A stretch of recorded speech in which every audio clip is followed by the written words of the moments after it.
I think they're going to find that something happened out there that night and that Tyler didn't sink his boat on his own.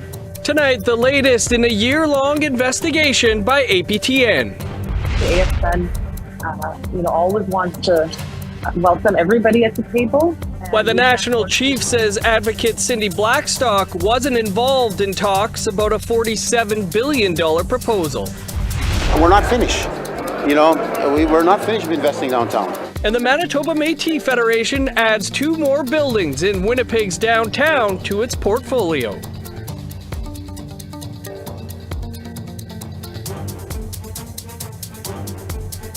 Good evening, I'm Dennis Ward. Welcome to APTN National News. Following a year-long investigation by APTN, the chief coroner of Ontario has taken over the case of 2 Mohawk fishermen who drowned on the Bay of Quinte in southeastern Ontario in the spring of 2015. Police claimed the pair were stealing fish, overloaded their boat, and caused it to sink. But APTN Investigates journalist Kenneth Jackson uncovered new information that changes that narrative.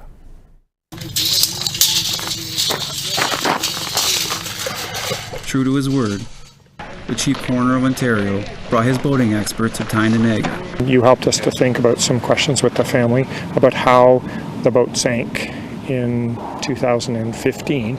And with those questions, I wanted to try to see if we can get a better understanding of what happened with the boat. The chief coroner promised he would do his own tests. After a year-long APTN investigation revealed 2 Mohawk fishermen couldn't have drowned the way police claim. So I've asked 2 experts, one a forensic engineer and one a naval architect, to work together and help to give some ideas about how the boat could have sank, how the boat got to the bottom of the water. 2 previous police investigations reached the same conclusion. Tyler Miracle and Matty Fairman overloaded their boat with stolen fish on the night of April 26, 2015, and the boat sunk flat to the bottom of the Bay of Quinte. Police told the families their boys must have drowned in the process, but the families said it never made sense. It's just awful. Many sleepless nights, like the grieving, the nobody wants to help, And I just said I was never going to stop, and here I am today. A mother always knows. And it's because of Tammy Miracle's perseverance for the truth that the experts are here today. That's Eugene Lisho, the forensic engineer and a specialist in creating 3D models. He's taken various measurements of Tyler's 14-foot aluminum boat, along with Jamie Buckley, the naval architect. Is just looking at the boat and using their big, where you can see the machinery, to capture all of the measurements. And then Eugene and Jamie put it into software, and they can do all kinds of testing on the computer. And then that will start our process. Because this isn't the end. This is figuring things out step by step. And then that'll inform what we do next as to whether we come back and whether we go into the water. Because we talked about taking the boat back on the water is exactly what we did this past spring. First, we put 1,100 pounds in the boat and tried to sink it. We pushed down on the sides. We rocked back and forth. We put all the weight at the front. Then we put the same size of motor the fisherman had and took it out on the water. We turned it sharply. We put 1,500 pounds in it and drove it into our wake. But it wouldn't sink like police said it did. So now the family waits on the coroner and his experts. I think they're going to find that something happened out there that night and that Tyler didn't sink his boat on his own. Someone did it. Someone did it. Kenneth Jackson, APTN National News, Tyndonega, Ontario. Now, for more on this story, you can head over to aptnnews.ca/ourstories/secrets of the Bay. An update now from the Grand Rapids RCMP on a story we first told you about weeks ago. A second body has been recovered by searchers on Lake Winnipeg, belonging to a 28-year-old man. On June 28th, 3 boaters went missing on Little Moose Lake near Grand Rapids, Manitoba. For weeks, RCMP, families, and searchers have been looking for those 3 boaters. The adult males aged 28, 29, and 31 are from Mississippiwastic Cree Nation and were traveling by boat to the North Basin of Lake Winnipeg to hunt moose. It's believed their boat may have capsized or lost control from bad weather. The body of a 31-year-old man was recovered one day after he went missing, and the 28-year-old's remains were located yesterday. The search continues for the remaining 29-year-old man. Saskatchewan RCMP recently looked into an unsolved homicide on the Muskeg Lake Cree Nation. On July 16th, a search was conducted as part of an investigation into a community member's death. Joanne Wolf-Lafond, who was 56 years old, was discovered deceased outside of her home on Muskeg Lake in January 2019. The RCMP deemed the death suspicious. Initially handled by Major Crimes, the case has been transferred to the Historical Case Unit. It investigates unsolved homicides, suspicious deaths, missing persons, and unidentified human remains. Corporal Tanya Gordon said this is an active investigation and details cannot be provided, but updates will follow. An update now on a story we shared on last night's newscast about human rights concerns at the Kenora District Jail in Ontario. On Wednesday night, Kenora City Council, which has no jurisdiction over the jail, passed a resolution put forward by Councillor Lindsay Koch concerning the issues shared by inmates there. Complaints about broken toilets in jail cells, access to menstrual supplies, overcrowding, and the lack of traditional healing spaces for Indigenous female inmates topped the list in the almost 100-year-old facility. The resolution calls for the implementation of a policy to support the delivery of menstrual supplies in under 15 minutes at the Kenora District Jail, and for proper and ongoing maintenance of their toilets, among other things. In the Northwest Territories, many communities rely on public ferries to transport people, goods, and services in and out of Fort Simpson. But with mechanical issues and low water levels, there have been frequent closures and frustration is growing. The territorial-run MV Lafferty ferry shuttles people and vehicles across the Liard River. It's been out of commission since July 13th due to a mechanical issue. Fort Simpson is the regional hub for several Decho communities. Fort Simpson, along with the community of Wrigley, are completely cut off from the NWT highway system. It's the third ferry to experience a shutdown this summer. Water levels have been so low that even barges critical to supplying remote communities along the Mackenzie River aren't running this year. The territorial government plans to dredge the vicinity of the Liard River ferry in August and September. Meanwhile, the MV Lafferty is expected to reopen Sunday after an engine part replacement. You know, you've got people going in and out, and constantly there's activity all the time. And so when you have a shutdown like this, it affects everybody. It's a bloodline, and it's something that people feel right throughout, especially in times like this when you've got the price of gasoline and groceries just skyrocketing. The last thing that you want to do is get marooned in a place like this, and then you have to deal with the consequences. The Manitoba Metis Federation is hoping to help revitalize downtown Winnipeg with their purchase of 2 major buildings at the city's busiest intersection. Sav Jonesa has more.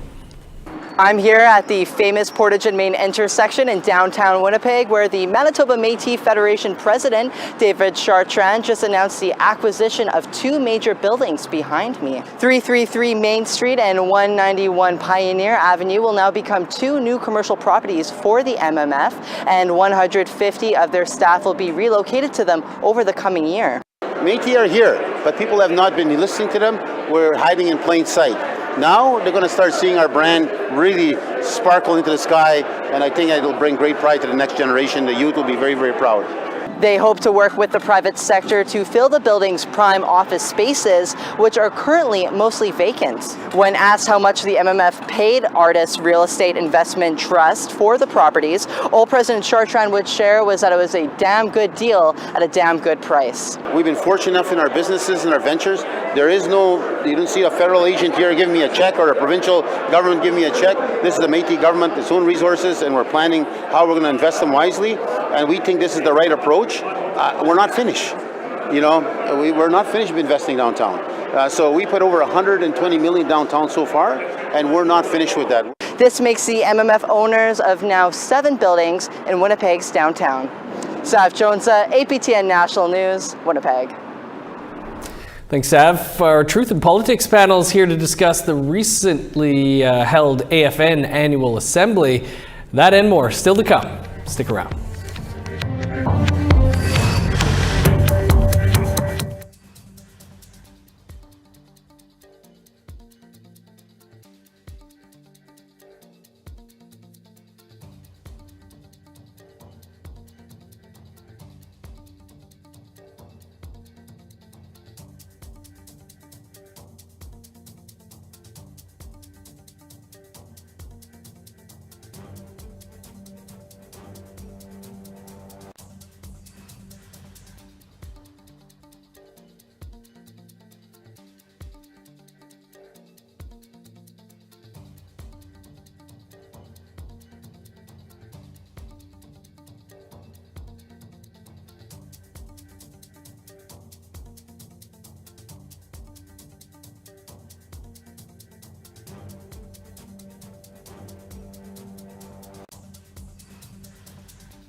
Welcome back. Cindy Blackstock has been a tireless advocate for First Nations children in care for many years, but she was not part of a major announcement of First Nations child welfare reform last week. At the AFN Assembly in Montreal, National Chief Cindy Woodhouse-Nepenak announced the organization had reached an agreement with the federal government, a deal to provide $47.8 billion over 10 years to reform the First Nations child welfare system. But some have questioned why Blackstock was absent when the announcement happened. Woodhouse-Nepenak told APTN News Blackstock was not part of it because she was not involved in the negotiations. She had left the table. I guess she had some, I talked to her about it last week, and she said that she had some, I guess, things that she had wanted changed at the negotiation table or something, and that, we told her that we wanted her to come back to the negotiating table because there's lots of work to do. and I hope that she comes back. The AFN, always wants to welcome everybody at the table, and we can't force people, though, to be at the table. Well, there was a lot going on at that recent Assembly of First Nations Annual General Assembly, including the $47 billion child welfare reform offer, as well as support for an inquiry into the murders of 4 Indigenous women in Winnipeg, Pierre Poilievre's first appearance, and the vote to not proceed with a forensic audit of the AFN's finances. Here to discuss is our weekly Truth and Politics panel. Jennifer Lewitz is the CEO and partner at Pasqua Harbor Strategies, and Negon Sinclair is a columnist with the Winnipeg Free Press. Jennifer, Negon, great to have you with us as always. Negon, as mentioned, a lot going on at the AFN there, AGA, the child welfare reform offer, voting down the audit, and more. What stuck out for you from the AFN's AGA? Well, maybe perhaps the stories that were not said, the fact that former National Chief Roseanne Archibald is suing the AFN, the fact that this was new National Chief Woodhouse's first run, which was fairly anticlimactic, but the quashing of the audit, the forensic audit that Roseanne Archibald spent her entire run seeking, I think was probably the most notable thing that was not talked about on the floor. Just quickly, with an emergency resolution, can be wiped away. But for me, the most marketable moment, or the most market moment, is when Pierre Poilievre spoke and Jagmeet Singh spoke at the same time, one after another. Pierre Poilievre stated a very hard 30 minutes. There was a little bit of controversy with the speech. I thought he actually did a pretty good job in terms of talking about the interests of the Conservative Party in relation to the AFN. It was the first time that a Conservative leader has appeared at the AFN, and also the first time Pierre Poilievre has appeared, so notable. But the fact that it was a hard 30 minutes, and then Jagmeet Singh, the kind of laudatory relationship that he has with the chief, staying for almost an hour and receiving applause by simply saying he's willing to stay that long. I think those are two very marked differences, and I think Poilievre can take a big lesson from Jagmeet Singh on how to build a relationship with the AFN. Yeah, Jennifer, heading into this, the fact that Poilievre was going to be speaking was the headline, but coming out of it, it was a little different, with the veterans and others standing up and turning their backs on Poilievre. What do you make of his first time there? Yeah, I had tweeted actually about this because I was live tweeting as I was watching the stream, waiting to do the news. And so I hadn't seen the people standing up with their backs turned. So what my comment was, is I had heard applauses, and I tweeted saying it is a little weird for me to hear applauses in Indigenous advocacy spaces for government representatives, because no matter what, I think, we can work and we can collaborate with our federal government and their representatives. But at the same time, I don't know, to me, I'm like, it is a little weird when you're clapping. But at the same time, I think it was a very important move for him to actually show up, especially as we hear that he's potentially going to be the next prime minister and form government. I would have liked to see that relationship with the Conservative Party open a long time ago. Stephen Harper didn't come to AFN. In 2022, Pierre Poilievre had submitted the video, and that didn't go over well. And so now we're just finally seeing that relationship being built, a year out from the next election. Seems a little late in the game. But I hope that advocacy and that collaboration is going to start ramping up, especially over the next year. Negon, the offer on the table from the federal government for child welfare reform, that was a secret at the start of the week and trickled out, became a news conference at the end of the week that $47 billion, more than double the initial offer, has been presented. A lot of discussions going to be happening in a short period of time over the summer on this. Your thoughts on the package that's been provided? Again, it's sometimes the stories around the story that are probably the most interesting. The lack of the appearance of Cindy Blackstock, who is the only reason that agreement even comes close to happening. It really has very little to do with the AFN. It's because of the dogged pursuit of Cindy Blackstock in getting the Canadian Human Rights Tribunal rulings, multiple rulings, that Canada is failing children on reserves, and therefore they're entering into the child welfare system. And the fact that Cindy Blackstock came out and said that there are some very concerning elements or hands within that agreement that maybe the money may not always just reach children or families.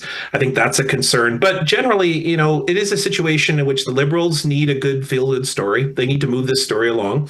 And the AFN wants to appear like they're doing their business because of the big controversy with removing Roseanne Archibald. So it was a we need each other sort of announcement that ended up with this agreement reaching the public. Jennifer, your thoughts on this proposed agreement, and do you think it can lead to the necessary reform in the child welfare system? I think the announcement was necessary. I am also extremely disheartened to not see Cindy Blackstock involved in that. I believe, truthfully, she should have been front and center. I take a little bit of a different approach on the funding announcement, because what concerns me is the multi-year funding announcements, because we are potentially going to see a change in government next year. So right now I'm like, okay, chiefs and councils, like, be advocating with the Conservative leader and putting a lot of responsibility back on the Conservative Party, and I guess soliciting an answer from Mr. Poilievre on whether or not he's going to uphold those funding agreements and make sure that that funding gets to our nation, so that as they continue creating their capacity building, we continue to see that. In terms of whether or not I think the funding will be sufficient enough, I think, yes, I think that this is playing a vital role. There are many nations in Saskatchewan taking on the work on capacity building, but at the same time, there is that responsibility to make sure that we are using that money to build the capacity effectively, and it's not just funneling through consultants or lobbyists or whatever it might be, and not actually getting on the ground where it needs to go. A lot we'll be talking about that, I'm sure, as we head into the meeting that will be held here in Winnipeg in September over the deal. Jennifer Degon, we'll have to leave it there. Thanks so much. Thank you. 4 organizations in Winnipeg that help the most vulnerable are getting a boost from the Jets' whiteout parties. Details on that after the break.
Welcome back. Time now for our photo of the day. Lucille Paul was enjoying some strawberry picking near Ebb and Flow First Nation in Manitoba. It's been some nice weather in southern Manitoba, and Lucille's taking full advantage of an abundant strawberry harvest. Send your pictures to share@aptn.ca to be our next photo of the day. Now let's take a look at tomorrow's weather forecast. Starting on the East Coast, 27 in Fredericton, showers, and 27 for Halifax. 18 with rain in Kuujjuaq, rain, and 8 in Nain. 25 in Montreal, Val d'Or, 23 in Chibougamau. 26 for Sault Ste. Marie, a sunny high of 24 in North Bay. 28 under the sun in Thunder Bay, showers, and 28 for Sioux Lookout. 24 in God's Lake, 30 for Norway House. Sunny and 30 in Winnipeg and Brandon, 31 in Dauphin. Showers and 30 for Regina, 33 under the sun in North Battleford. 34 with showers in Meadow Lake, smoky, and 34 in Buffalo Narrows. In northern Alberta, smoky and 37 in Fort Mac, 36 with smoke in Fort Chip, 34 in Edmonton, showers, and 32 in Lethbridge. Sunny and 24 in Vancouver, 38 in Kamloops. 30 with showers in Prince George, 32 and rain in Fort Nelson. 20 and sunny in Old Crow and Rock River, 19 in Whitehorse. Sunny and 26 for Yellowknife, 27 and sunny in Norman Wells, 12 in Sax Harbor, 20 for Pawlatuck. Sunny and 15 in Chesterfield, 16 in Whale Cove, 7 in Resolute, 6 with rain in Iqaluit.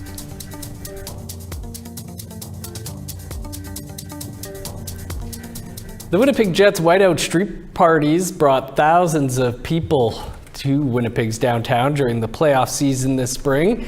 And though the team's run didn't last long, ticket sales from the celebratory events will make a lasting impact in the community. On Tuesday, United Way Winnipeg and True North Sports and Entertainment announced that they would be giving $100,000 raised from whiteout street party ticket sales to local community organizations. $25,000 each will go to 4 organizations addressing addictions and homelessness in Winnipeg, including Main Street Project, Nadinawaymak, the Bruce Oak Recovery Center, and Siloam Mission.